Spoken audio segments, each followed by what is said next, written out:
परत तिथं एखादी गोष्ट पिकेल का असा सुद्धा प्रश्न आमच्या शेतकऱ्याला पडलेला आहे। आज सकाळी आपण जर बघितलं तर आपले राज्याचे मुख्यमंत्री आणि एक मोठे कलाकार अक्षय कुमार यांची मुलाखत बघितली। अक्षय कुमारांनी त्यांना विचारलं, बरंच काय विचारलं, कुठली फळं खाता, मग कापून खाता का चोकून खाता, मग असे फार महत्वपूर्ण प्रश्न होत असताना त्याचे उत्तर सुद्धा मुख्यमंत्री साहेबांनी द्यायचं। माझं एवढंच म्हणणं आहे, आंबा कापून खावा, चोकून खावा, संत्री कापून खावा, मीठ टाकून खावा, पण आज आमच्या शेतकऱ्याचं जे नुकसान झालेलं आहे ते खूप मोठं झालंय। आमचे शेतमजूर सुद्धा अडचणीत आलेले आहे। त्यांच्यासाठी तुम्ही काय करताय हे तुम्ही सांगावं। तुमची प्रेस कॉन्फरन्स आम्ही बघितली। शेतकऱ्याच्या ज्या काही जखमा आता झालेल्या आहेत, शेतकऱ्याचं जे नुकसान झालेलं आहे, मजुरांचं जे नुकसान झालेलं आहे, अक्षरशः या प्रेस कॉन्फरन्सच्या माध्यमातून सर्व मंत्र्यांनी फक्त त्यांच्या जखमेवर मीठ चोळलंय असं आपल्याला म्हणावं लागेल। त्यामुळे तुम्ही तिथं सांगत होता की नायक सिनेमा मधले अनिल कपूर तुम्ही बनण्याचा विचार करताय, नाही तर तुम्हाला बनायला आवडेल। म्हणजे अनिल कपूर हे नायक सिनेमामध्ये एका दिवसामध्ये लोकांच्या हिताचे निर्णय तिथे घेतात, त्यामुळे चांगली गोष्ट आहे। असं स्वप्न आपण सर्वांनी तिथं बघावं। पण आज जी काय प्रेस कॉन्फरन्स बघितली, जी काय मदत नाही तर धूळफेक ही सामान्य लोकांची आज शासनाने जी केलेली आहे, ते अनिल कपूर सोडा, त्याच्यामध्ये अमरीश पुरी जे होते, म्हणजे बलराज जे आहेत ते आपण ज्याला विलन म्हणतो, अशा पद्धतीचं हे सरकार तिथं निघालं, आपल्याला बोलावं लागेल। ह्याच्यामध्ये विश्लेषण आपण जर करायला गेलो, याच्यामध्ये एकतर घरांना आम्ही PM आवास योजनेच्या अंतर्गत तिथं मदत करू असं सांगितलं। मला त्यांना एवढंच सांगायचंय, जेव्हा महाविकास आघाडी सरकार होती तेव्हा सरसकट आपण तिथं 1.5 लाख रुपये हे लोकांच्या खात्यामध्ये तिथं दिले होते। तुम्ही म्हणताय PM आवास योजनेच्या अंतर्गत आम्ही मदत करू, अहो आत्ताच PM आवास योजनेचे बरेच पैसे प्रलंबित आहेत, अजून लोकांना ते पैसे मिळालेले नाहीत। मग त्याच्या नादी लागण्यापेक्षा महाविकास आघाडीच्या काळामध्ये 2020ला आपण ज्या पद्धतीने डायरेक्ट 1.5 लाख रुपयाची मदत केली होती, तशी मदत करायला काय हरकत आहे। आता तर 5 वर्षापूर्वी ही मदत केली होती, सगळे खर्च आपण जर बघितले, जे खर्च आता वाढत चाललेले आहेत, तर या सरकारने 2 लाख रुपयाची मदत डायरेक्ट त्या व्यक्तीला, म्हणजे ज्या व्यक्तीचं तिथं नुकसान झालंय घराचं, तिथं ती दिली पाहिजे अशी आमच्या सगळ्यांची मागणी आहे। त्याच्याचबरोबर तिथं सुद्धा 50,000 पर्यंत दुकानाला आपण मदत करणार। तुम्ही वेगळं काय करत आहात, NDRF मध्ये सुद्धा 50,000ची मदत तिथं जाहीर झालेली आहे। तर 50,000 NDRF ची मदत जर जाहीर होत असेल, तर मग SDRF म्हणजे स्टेटचा विषय, राज्याचा विषय, याच्यात तुम्हाला जास्त मदत ही देता येते। त्यामुळे त्या बाबतीतला विचार सरकारने करावा अशी विनंती सरकारला करतो।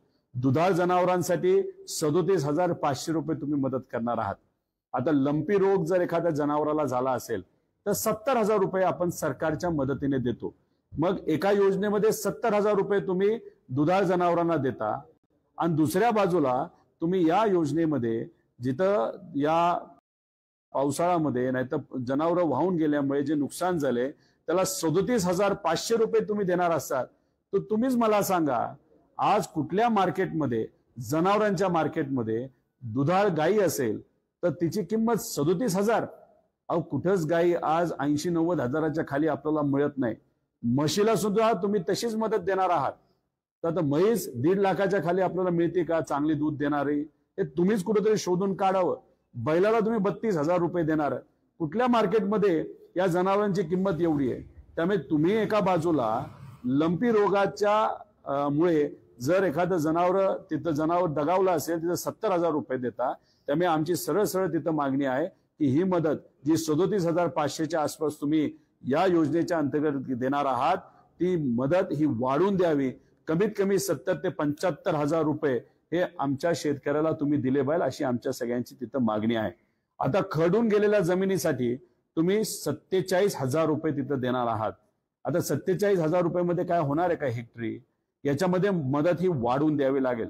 10-10 फूट जमिनी काही लोकांच्या तिथं वाहून गेलेल्या आहेत, त्यामुळे 1.5 लाख रुपयेपर्यंत आपल्याला मदत ही पर एकर तिथं शेतकऱ्याला दिली गेली पाहिजे। म्हणजे पर हेक्टरी 3-1 लाख रुपयेपर्यंत ती मदत झाली पाहिजे। ह्याच्यामध्ये तुम्ही काय सांगताय, मनरेगाच्या अंतर्गत आम्ही शेतकऱ्याला 3 लाख रुपये देऊ। अहो CM साहेब, दोन्ही उपमुख्यमंत्री, तुम्हाला मला सांगायचं आहे, मनरेगाच्या अंतर्गत आता 3,000 कोटी रुपये हे बिले थकीत आहेत. त्यामुळे उगाच तुम्ही फक्त शब्द दिल्यासारखं दाखवताय, शाब्दिक खेळ खेळताय. मनरेगाचे पैसे लोकांना मिळत नाहीत. माझ्या मतदारसंघामध्ये मनरेगाच्या अंतर्गत 350 कोटी रुपयाच्या विहिरी आम्ही मंजूर केलेल्या आहेत.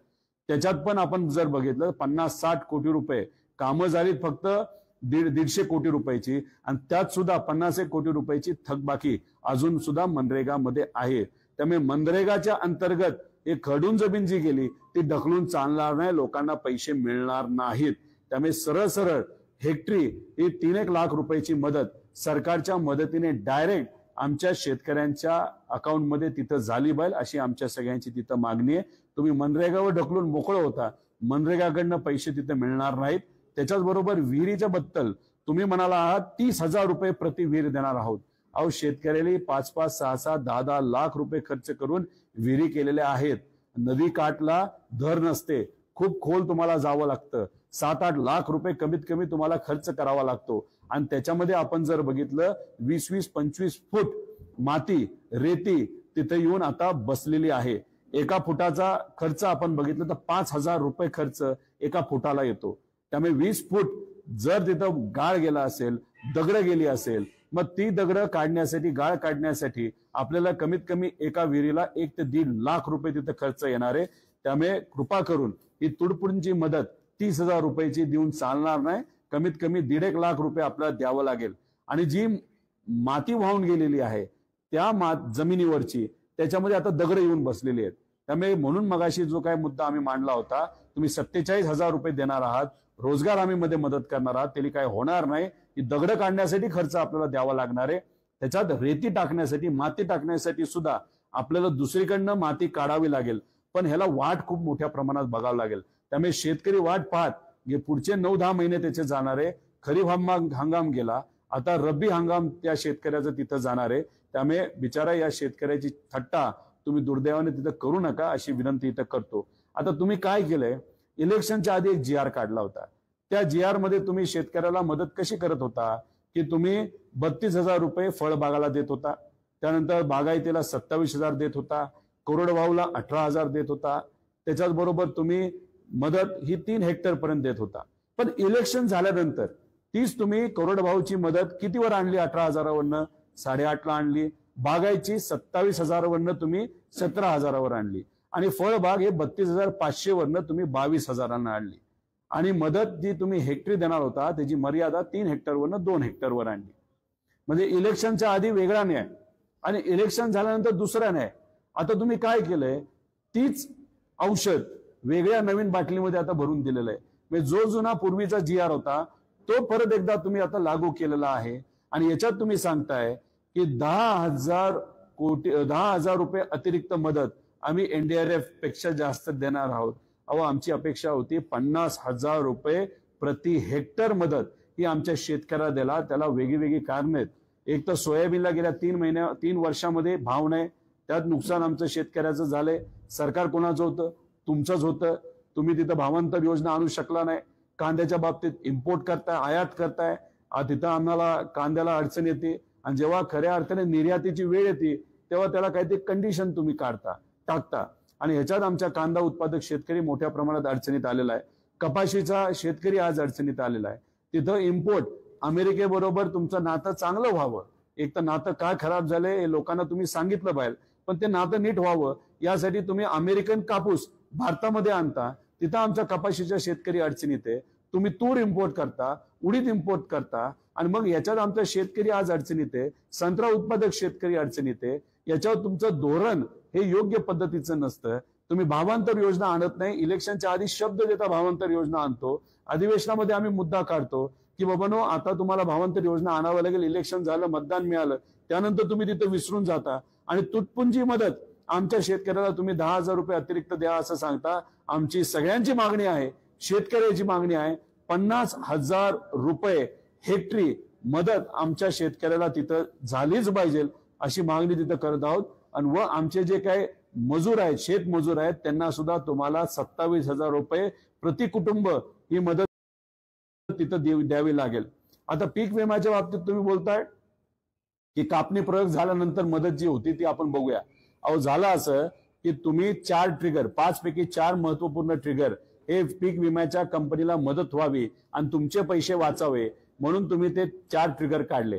आता त्यावेळेस एक मंत्री होते तिथे, ते पत्ते खेळताना सापडले, लोकांनी तिथं बघितलं, त्यांना हा प्रश्न आम्ही केला होता. 5 ट्रिगर पैकी 4 ट्रिगर तुम्ही काढत आहात आणि मग त्याच्यामध्ये लोकल कॅलॅमिटीचा ट्रिगर तुम्ही काढला, असे अनेक ट्रिगर काढले, त्यामुळे शेतकऱ्याचं खूप मोठ्या प्रमाणात नुकसान आहे. आज हे 5च्या 5 ट्रिगर असले असते तर आमच्या शेतकऱ्याला 25 ते 30 हजार कोटी रुपये हे तिथं मिळाले असते. ट्रिगर काढले, शेतकऱ्यांचा विश्वास या योजनेवर राहिला नाही, त्यामुळे 50% शेतकऱ्यांनी ही योजना घेतली नाही.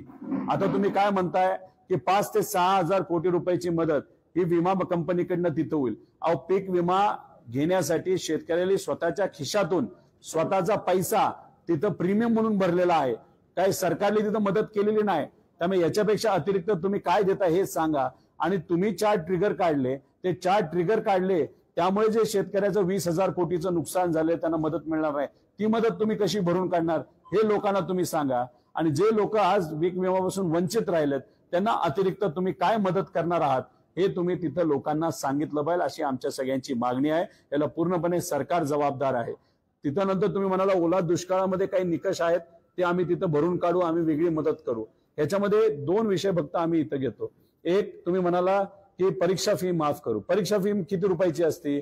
200 ते 300 रुपये. आमचं म्हणणं आहे की परीक्षा फी माफ करू नका, तुम्ही अकॅडमिक फी आमच्या मुलांची तिथं माफ करा आणि ती माफ करत असताना त्या मुलांना तिथं मदत झाली पाहिजे, अशी आमच्या सगळ्यांची तिथं मागणी आहे. त्याच्याच बरोबर आमचा प्रश्न असा आहे की कर्जमाफीचं काय झालं? कर्जमाफी तुम्ही करत नाही, पुनर्गठन करत आहात, पुनर्गठनला वेळ लागणार आहे, पण कर्जमाफी आज आमचा शेतकरी बऱ्याच कारणांमुळे अडचणीत आहे, सरकारच्या धोरणामुळे अडचणीत आहे. 165 लाख हेक्टरचं नुकसान आमच्या शेतकऱ्याचं झालेलं आहे.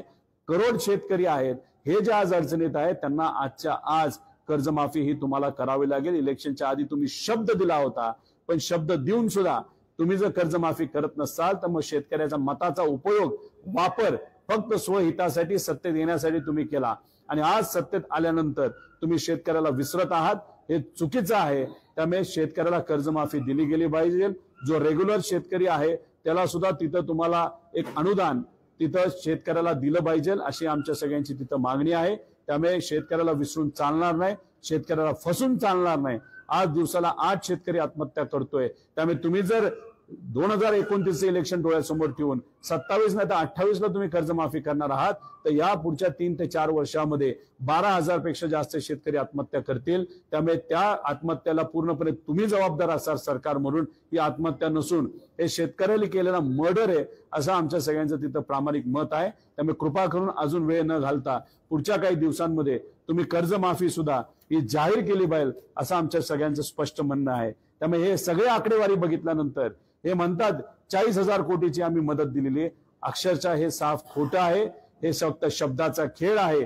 18 ते 19,000 कोटीपेक्षा जास्त मदत हे सरकार करणार नाही आकडेवारी बघितल्यानंतर. त्यामुळे ह्या सरकारने फक्त काय केलंय तर लोकांना फसवलेलं आहे, जो लोकांची चेष्टा केलेली आहे, शेतकऱ्याची चेष्टा केलेली आहे, आमच्या मजुराची चेष्टा केलेली आहे. आणि ज्या काही गोष्टी तुम्ही केलेल्या आहेत त्या सगळ्या गोष्टींचा आम्ही निषेध करतो. आमच्या शेतकऱ्याला वाढीव मदत ही तुम्ही दिली पाहिजे. तुम्ही म्हणाल की तुम्ही काय केलं हे तुम्ही सांगा. तुम्हाला आम्हाला एवढंच सांगायचंय, करोनाचा काळ होताना सुद्धा आम्ही त्यावेळेस बिना अटीची कर्जमाफी 27,000 कोटीची केली होती. त्याच्या आधी पवार साहेबांनी 72,000 कोटीची कर्जमाफी केली होती अटीतटी न टाकता. तुम्ही जी 2017ला कर्जमाफी दिली अजूनपर्यंत पूर्णपणे कर्जमाफी ही दुर्दैवाने झालेली नाही. त्यामुळे पूर्णपणे कर्जमाफी करा. आणि हे जे काही 3 वर्षामध्ये जेव्हा महाविकास आघाडी होते तेव्हा कपाशीचा रेट 10,000 पर्यंत गेला होता. आता गेल्या 2-3 वर्षामध्ये 6,000 पेक्षा जास्त काही रेट गेलेला नाही. तिथं सोयाबीनचे भाव काय, आमच्या तुरीचे भाव काय, उडीदाचे भाव काय, कांद्याचं जे नुकसान आहे, भावांतर योजनेचं काय झालं, या सगळ्या गोष्टी तुमच्यामुळे झालेल्या आहेत. नुकसान तुमच्यामुळे झालेलं आहे. त्यामुळे 50,000 रुपये हेक्टरी मदत आमच्या शेतकऱ्याला तुम्हाला द्यावी लागेल. नदीकाठ आणि ओढ्याकाठच्या शेतकऱ्याला 1.5 लाख रुपये पर एकर म्हणजे 3 लाख पर हेक्टर मदत ही तुम्हाला द्यावी लागेल. ओला दुष्काळ जाहीर करावा लागेल. मजुराला 27,000 रुपये प्रति कुटुंब ही मदत तुम्हाला द्यावी लागेल. आणि कर्जमाफी ही झाली पाहिजे आणि हीच ती वेळ. अशा पद्धतीने तुम्हाला कर्जमाफी पुढच्या काही दिवसात दिली पाहिजे. ह्या सगळ्या मागण्या आमच्या शेतकऱ्यांच्या वतीने, शेतमजुरांच्या वतीने, ग्रामीण भागाच्या वतीने आम्ही सर्वजण इथं करत आहोत आणि ह्या